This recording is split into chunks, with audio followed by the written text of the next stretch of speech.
우리 오늘은 역대하 13장 13절에서 22절까지 말씀을 보도록 하겠습니다.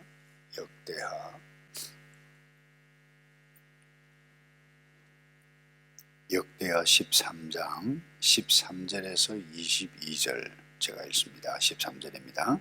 여로보암이 유다의 뒤를 둘러 복병하였으므로 그 앞에는 이스라엘 사람들이 있고 그 뒤에는 복병이 있는지라. 유다 사람이 뒤를 돌아보고 자기 앞뒤에 적병으로 말미암아 여호와께 부르짖고 제사장들은 나팔을 부니라. 유다 사람이 소리를 지르매 유다 사람이 소리 지를 때에 하나님이 여로보암과 온 이스라엘을 아비야와 유다 앞에서 치시니 이스라엘 자손이 유다 앞에서 도망하는지라. 하나님이 그들의 손에 넘기셨으므로 아비야와 그의 백성이 크게 무찌르니 이스라엘이 택한 병사들이 죽임을 당하고 엎드려진 자들이 50만 명이었더라. 그때 이스라엘 자손이 항복하고 유다 자손이 이겼으니 이는 그들이 그들의 조상들의 하나님 여호와를 의지하였음이라. 아비야가 여로보암을 쫓아가서 그의 성읍들을 빼앗았으니 곧 베델과 그 동네들과 여사냐와 그 동네들과 에브롬과 그 동네들이라. 아비야 때에 여로보암이 다시 강성하지 못하고 여호와의 치심을 입어 죽었고 아비야는 점점 강성하며 아내 14을 거느려 아들 22과 딸 6을 낳았더라. 아비야의 남은 사적과 그의 행위와 그의 말은 선지자 iddo의 주석책에 기록되니라. 아멘. 우리 역대하 공부할 때 처음에 말씀드렸습니다마는 이 열왕기 역대하 왕의 사적을 기록해 가고 있지만 이 열왕기는 어떻게 보면 선지적인 관점으로 왕의 잘한 것도 있지만 잘못 구체적으로 드러내었습니다. 이 역대기하는 좋은 관점이 달라요. 쉽게 이야기하면 하나님의 약속에 의한 이 다윗의 가문 뿐만 아니라 예루살렘 성전 중심으로 하나님의 백성들이 온전하게 돌아오게 되어지면 강성한다. 다시 말해서 역대기 상 하나 다 결국 마지막 부분에는 바벨론 포로가 되어진 것으로 마무리를 짓고 있는데 너희들이 하나님을 떠나고 하나님의 율법을 떠나게 되어지면 결국 이와 같은 일들이 나타나게 되어진다라고 하는 것. 그래서 하나님 앞에 예배로 나오라. 그것 특별히 강조한 부분이 역대기 상하인데요. 이 솔로몬 이후에 나라가 아시다시피 북쪽은 이스라엘, 남쪽은 유다로 나뉘어졌습니다. 나뉘어진 다음에 거의 50년 동안이나 남북 간의 갈등, 그러니까 동족끼리 싸움을 하고 전쟁을 치는 일들이 계속되어져 왔더랬습니다. 그 가운데 특별히 오늘 본문에 보면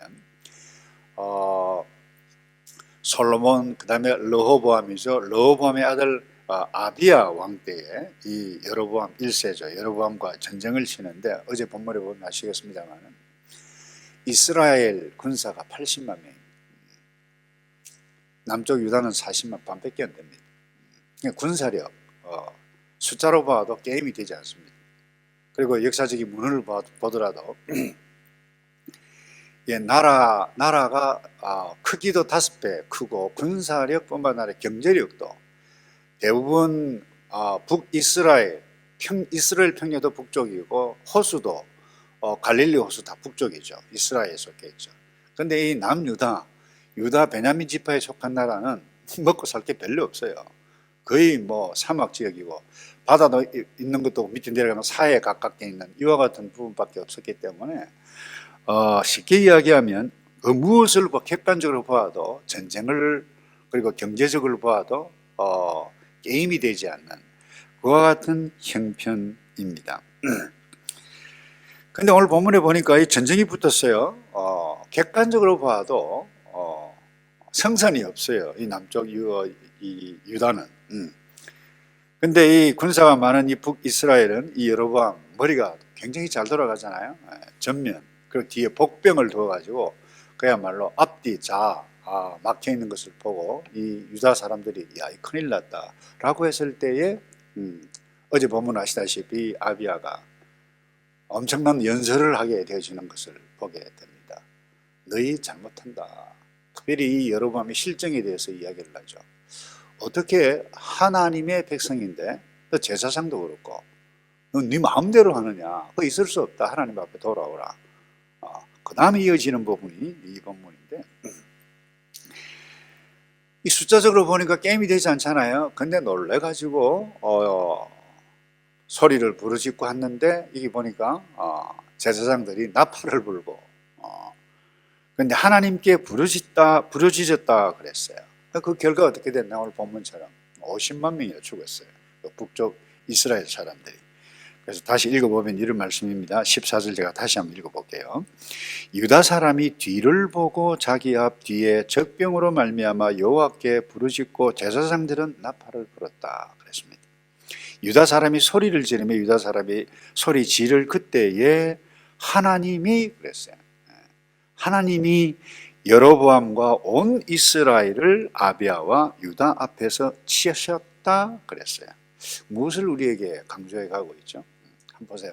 하나님 앞에 부르짖고 제사장이 나팔을 불고 예배에 가면 쉽게 이야기하면 심플하게 이야기하면 승리한다는 거예요. 딴 거 없어요. 전쟁은 사람에게 달린 것이 아닙니다. 전쟁뿐만이 아닙니다. 우리 저와 여러분의 인생에 중요한 모든 것 뭐예요? 나고 죽고 생사 화복 화와 복 이 모든 건 누가 주관하시나요? 여호와께 있다라고 하는 것을 선명하게 보여주고 우리가 이것을 붙잡아야 돼요. 그래서 여러분들이 국가적인 위기를 만날 때나 개인적으로 여러분들이 건강이든 사업이든 그 모든 부분이든 위기를 만났을 때 오늘 본문 주시는 메시지 다시 붙잡아야 할 이유가 바로 이게 모든 것 우리에게 속한 모든 것 아버지께 달려있다. 그래서 그 어떤 실패가 내 눈앞에 있단다 할지라도 모든 것 이거 내가 할 수 없다. 여호와께 속했다. 부르짖고 그분을 의지하고 나아갈 그때에 주께서 일하신다. 오늘 이 말씀을 꼭 붙잡기 바라고요. 또 하나 이게 여로보암 이 북이스라엘 첫 번째 왕이죠. 솔로몬의 아주 충직한 종이었는데 반기를 들고 아주 강성하게 초반에는 나타났지만 이 북이스라엘이 패배한 이유가 뭡니까? 역으로 제가 말씀드리면 하나님 떠났기 때문에. 그러니까 여러분들이 역사서에 보면 여로보암의 죄라고 하는 표현 문구가 굉장히 자주 나오게 되어집니다. 그 죄가 뭔가요? 딴 거 없습니다. 하나님 섬기지 않고 자기 왕권 확립하기 위해서 그 좋은 머리로 하나님의 법을 교묘하게 이용하는 거죠. 제가 5배 규모의 군사력뿐만 아니라 모든 경제력 다 5배라 규모라 그랬습니다. 근데 모든 것이 강했는데 남유다와 비교해 볼 때 한 가지 고민이 있었어요. 그 고민이 뭔가 하면 이 북쪽 이스라엘 백성도 하나님의 백성이기 때문에 제사를 드려야 돼요. 예배를 드려야 되잖아요. 그 예배를 드릴 때 어디로 가야 돼요? 예루살렘을 가서 제물을 가지고 예배를 드려야 되는 거예요.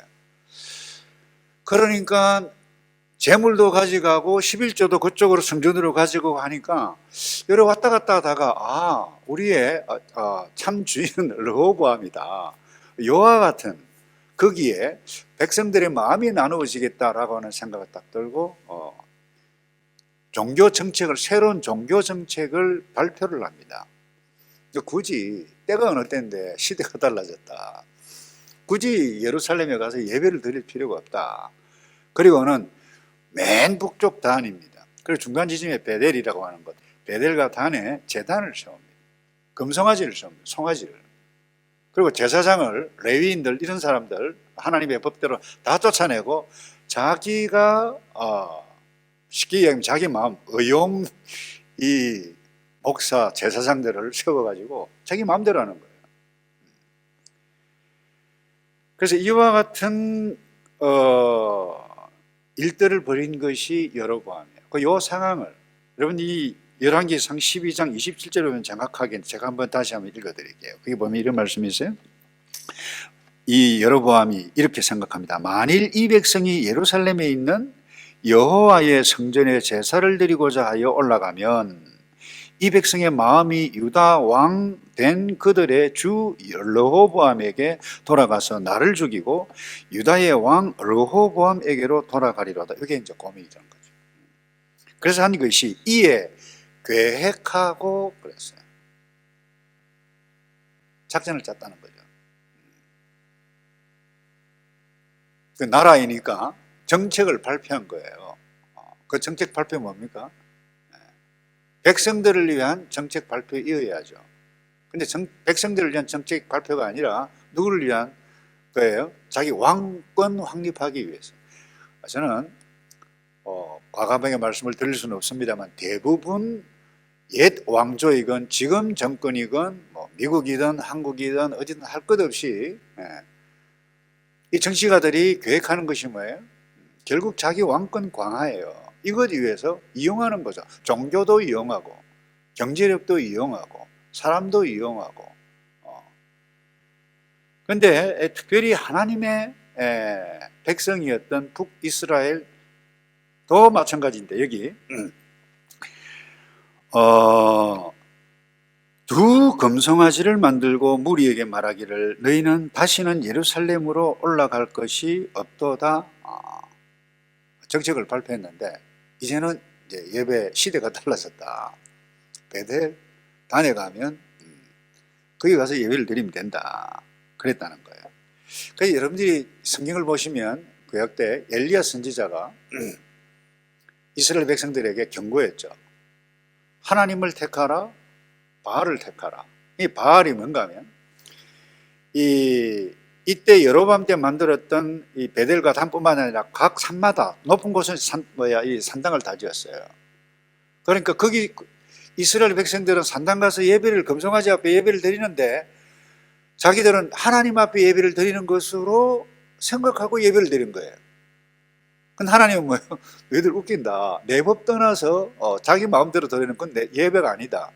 엘리야 선지자가 너 하나님 택할래? 바알 택할래? 선택하라. 어찌하여 이 말을 했을 때 백성들이 지금 이 엘리야가 무슨 말을 하는가 말귀를 못 알아들었어요. 이유가 바로 여기 있습니다. 자기들 하나님 섬긴다고 생각한 거예요. 근데 하나님께서 엘리야를 통해서 선택하라고 그랬어요. 우리가 자칫 잘못하면 정치가뿐만 아니라 이 하나님을 신앙도 나의 그 무엇을 위해서 이용하는 것, 죽이기 정도된 것이죠. 우리가 하나님을 섬기고 먼저 그의 나라와 그의 의를 구하게 되실 때 하나님의 법을 쫓아서 우리가 살아가게 되실 때 그것이 우리 인생의 본분이에요. 그때 하나님께서 보호해 주세요. 지켜주세요. 위기를 만날 때 오늘 이 아비야 때도 마찬가지입니다. 하나님을 부르짖을 그들의 잘못, 아비야 신실한 종이 아니었어요. 그럼에도 불구하고 하나님의 법대로 예배해가고 하나님의 뜻을 선포하게 되실 때 하나님께서 긍휼히 여겨주셨다. 이런 의미에 있어서 여러분 예수 믿지 않는 사람, 예수 믿는 사람 윤리적으로 예수 믿지 않는 사람이 어떻게 보면 더 나은 부분도 있어요. 그러나 객관적으로 볼 때 별 다를 바가 없어요. 그럼 하나님께서 기뻐하시는 것이 뭐예요? 아버지를 인정하는 겁니다. 그게 예수 믿는 거예요. 하나님의 긍휼이 저희들이 입었다는 거예요. 그래서 이 긍휼을 입은 것을 생각하면 감사하고 또 감사해서 하나님의 말씀의 뜻에 맞추어 살려고 애를 쓰고 애를 쓸 때에 이제 경건과 거룩이 보통 사람과 달라서 엄청난 모습으로 세월이 가면 갈수록 나타나게 되어진다는 거예요. 그 당시 그러므로 해서 그 과정에서 성품도 바뀌고 성질도 죽이고 그러면서 우리가 하나님의 거룩한 모습으로 나아가는 이쁜 모습, 이것 하나님께서 기뻐하시는 거예요. 그래서 우리를 선택해서 구원받은 자로 세우신 것은 맏아들 예수 그리스도 그분 닮아가고 하나님의 성품을 닮아가기 위한 것인데 그 성품은 근본적으로 이것입니다. 하나님을 알고 하나님의 뜻을 따라 예배해 가고 순종해 가는 것. 그래서 오늘 말씀을 맺겠는데요. 국가적인 위기든 개인 위기든 모든 길이 막혔을 그때라도 열린 길이 있는데 딴 거 없어요. 하나님, 내가 잘못됐습니다. 하나님 의지합니다. 부르시는 거예요. 그 다음에 아무리 나라가 크고 내가 지금 아무리 잘 나간다 할지라도 하나님 떠나면 영적으로 죽었어요. 그게 재앙이라 저는 봅니다. 그 자체가. 그래서 여로보암의 악한 죄는 뭐예요? 자기 자신의 왕권 확립을 위해서 새로운 종교 정책을 발표했는데 그것도 하나님의 법도 자기 마음대로 했다라고 하는 부분. 그래서 그 어떤 상황에서도 하나님의 뜻, 그분 의지해가며 살아가는 저와 여러분의 가정, 우리 하누리 교회 되기를 주님의 이름으로 축복합니다.